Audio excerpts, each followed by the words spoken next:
about the 73 914. It's the base model 1.7 litre. Sometimes I think, hey, I've got that whammy 6-banger over there that's a super punchy 911 motor that would bolt right in here with a few modifications.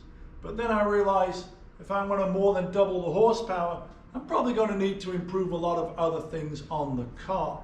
Currently it's rolling on my own 4-lug 4-spoke outlaw wheels, but if I had more power, I'd need more suspension and more stopping power.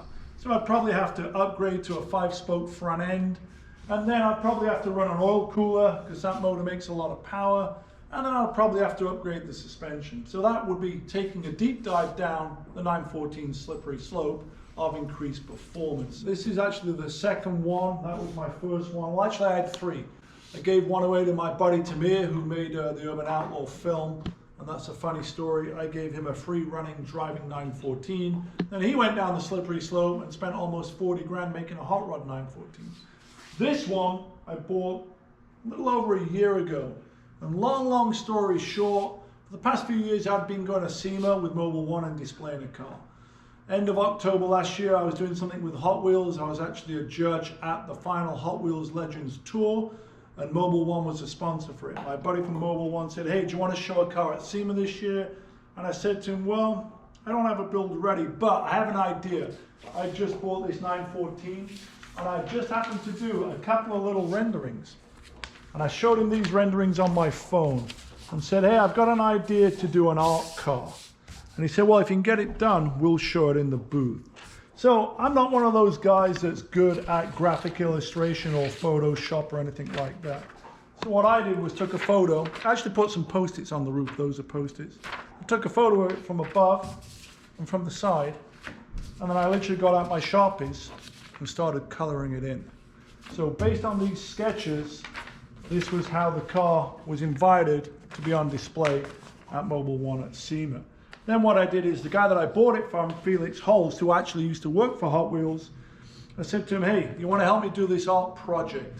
And him and I literally winged it as we went along with vinyl tape, paper tape, lots of masking on, lots of masking off, and then we rattle canned it. So what I mean by that is, this wasn't designed on the computer. We put a tape line here, pull it over there, stand back, say yes, say no. And I had a whole thing going based around the fact that when I bought the car, it was all silver, but it actually had this yellow door with an arrow on it. And I bought the car just because of the door. And then the door inspired me to do this mod rocker inspired livery. So I always wanted to do a checkerboard roof. I always wanted to do like a mod inspired livery, and then this ties in, if you look around and walk around it, to the Union Jack, which wraps around the back deck of the car, and then the other side it transforms into something else. So no two sides are the same.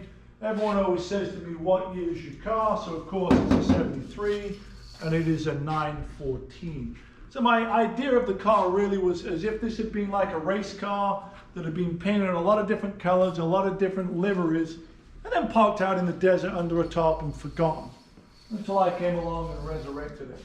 So Felix and I literally transformed cosmetically this car in 3 days with no more than $500 worth of rattle can paint and tape. And then we took it to SEMA, where we displayed it with Mobil 1. So for those of you that don't know, SEMA is a big automotive show where usually there's lots of very high dollar builds with lots of glossy, shiny metallic paint jobs and all types of performance goodies bolted up and bolted on. This may be the first 914 that went to SEMA.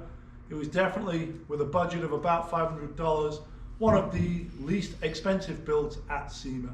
So the moral to my rambling really is the punk rock DIY attitude. If I can do it, you can do it. You know, there is no right and wrong. I just added my personality to this car with the help of the guy that I bought the car from, and his name's Felix. So that's the story of my 73 914.